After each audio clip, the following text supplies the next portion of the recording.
안녕하세요, 부산스토리입니다. 안녕하세요, 보상스토리 송팀장입니다. 우리 채널이 다른 채널들하고의 차이점이 좀 있더라고요. 뭐요? 우리 채널은 약간 코믹 예능에 가까워. 뭐 정보를 주는 거 좋죠. 정보를 제공하는 건 좋은데 저희는 딱딱하게 제공을 하는 게 별로 재미가 없어요. 그냥 우리는 그런 사람이 아니에요. 굉장히 고급 정보를 제공을 하면서도 재밌고 싶어. 재밌게 교통사고를 한번 풀어보는 그런 채널로 열심히 노력 한번 해보도록 하겠습니다. 오늘은 지난 시간에 이제 압박골절 했잖아요. 그 다음 또 많이 다치는 부상, 십자인대에 대한 얘기를 한번 해볼게요.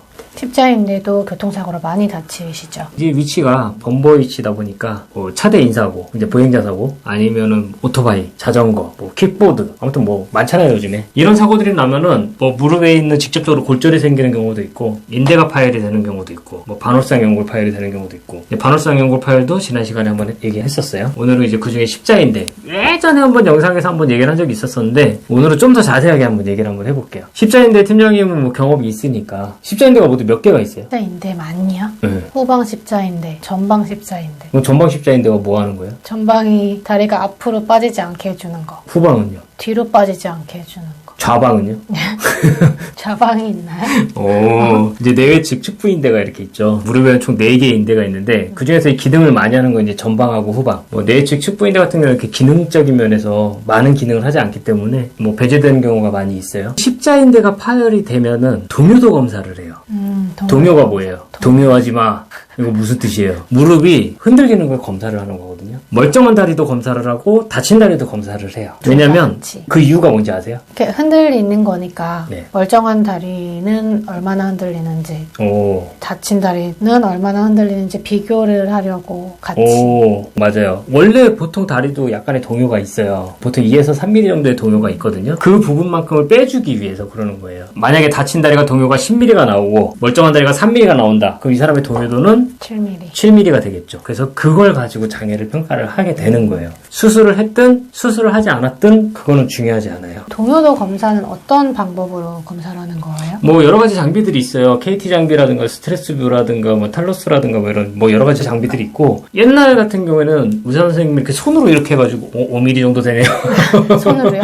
이 손으로 미리수 측정까지 하시더라고. 이 기계로 무릎을 앞뒤로 당겨서 측정을 맞아요. 하는 거. 건측과 환측 대비해가지고 몇 mm가 밀리느냐에 따라서 그걸로 수술을 할지 말지 여부도 결정을 하고, 나중에 장애 평가를 할 때도 이 동요도 검사 결과를 바탕으로 후유 장애도 평가를 하고 있어요. 십자인대 파열 같은 경우는 네. 장애율을 얼마 정도로 산정을 해주고 있는 거예요? 십자인대 파열 같은 경우는 10mm 이상일 때 29%의 장애가 산정이 되고 있어요. 그래서 그거를 바탕으로 해가지고 5에서 10mm까지는 절반에서 14.5%. 29%의 절반. 5mm 미만이다. 3분의 1로 감경을 해가지고 9.7%.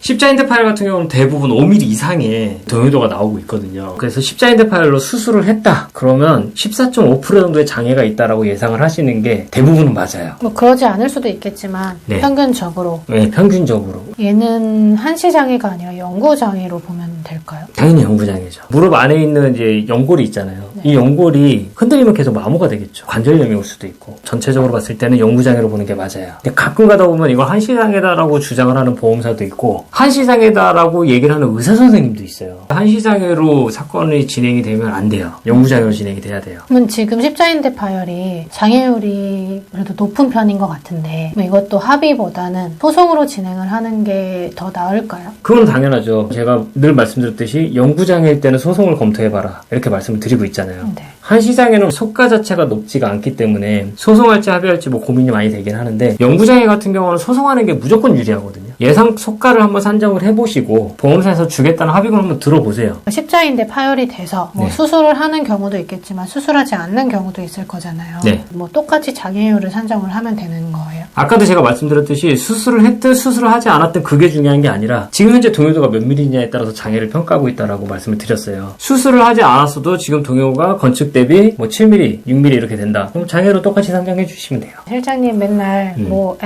소득이나 뭐 이런 것만 알면 그 자리에서 뭐 1분이면 안 살면 되지. 야, 이렇게 건방지게 얘기한다고? 내가 이러면서 난 머릿속에 주판이 있거든요. 봐봐, 지금. 건방지잖아. 이번 제가 문제. 우선 소득은 도시록 노임으로 하고, 나이는 한 30살 정도로 하면 되려나? 난 십자인대 파열로 해서 장애가 가장 높은 게 29%니까 29%로 보고, 네. 입원은 약 한두 달 정도 했다고 봤을 때. 보통은 수술하고 한 2달 정도 입원을 하시죠. 그러면 2달 정도 했다고 가정을 했을 때, 네. 얼마 정도 생각을 하면 될까요? 장애율 29%, 도시력 노임 한 1분 안에 30세 안 정도. 넣기만 해봐라. 한 2억 센다. 4,700 정도 될 것 같네요. 그래서 좀 계산하는 척은 해줘야 되는 거 아니야? 너무 말하자마자 바로 말하는 거 아니야? 너무 보고 하는 게 티나잖아. 짜고 하는 게. 뭐 구체적인 내용들이 좀 있어야 되긴 하겠지만 대충 계산해서 합의금이 2억이 넘어가거든요. 그리고 이 똑같은 케이스인데 예를 들어서 장애가 14.5%가 예상이 된다. 그러면 1억 2,600만 원 정도. 약 절반 정도가 되는 건가요? 1억 2,600만 원 정도가 나올 거예요. 네. 그리고 만약에 5mm 미만 해서 9.7% 정도 예상이 된다. 한 8,600만 원 정도? 지금 대충 계산해보니까 한 8,600만 원 정도 나올 것 같아요. 왜? 의심스러워? 짜고 하는 거 티난다. 내가 지금 암산으로 계산한 거래니까 많은 분들이 정말로 그 정도의 장애가 나오느냐, 내가 소송을 했을 때 정말로 이 정도의 합의금을 받을 수 있느냐, 이런 부분들을 더 질문을 많이 하세요. 신체감정 결과를 몇 개를 제가 뽑아갖고 왔거든요. 그걸 가지고 얘기를 하자고 하면은 수술을 하지 않았는데 건축 대비 환측의 동요도가 9mm가 나왔어요. 소송을 해가지고 신체감정을 했는데 9mm가 나왔어요. 이때는 14.5% 영구장애가 인정이 됐어요. 그리고 전방 십자인대 파열로 인해가지고 수술을 하신 분이었는데 건축 대비 환측 5mm의 장애가 나왔었어요. 이분 같은 경우는 9.7% 영구장애가 나왔어요. 그리고 다른 분 같은 경우는 똑같은 전방 십자인대 파열로 수술을 하신 분인데 건축 대비 환측 7mm가 나왔어요. 예상했던 대로 소송에서도 14.5%가 나왔어요. 하나 더 해가지고 이거는 후방 십자인대가 파열이 되신 분인데 건축 대비 환측해가지고 5.2mm가 나왔어요. 14.5% 영구장애가. 이분도 수술을 하지 않으셨던 분이에요. 이분은 2mm 차이로 14.5%를 받으신 거네요. 이 경계에 있는 분들은 이렇게 될지 사실 잘 모르거든요. 약간의 복불복 개념은 조금 있어요.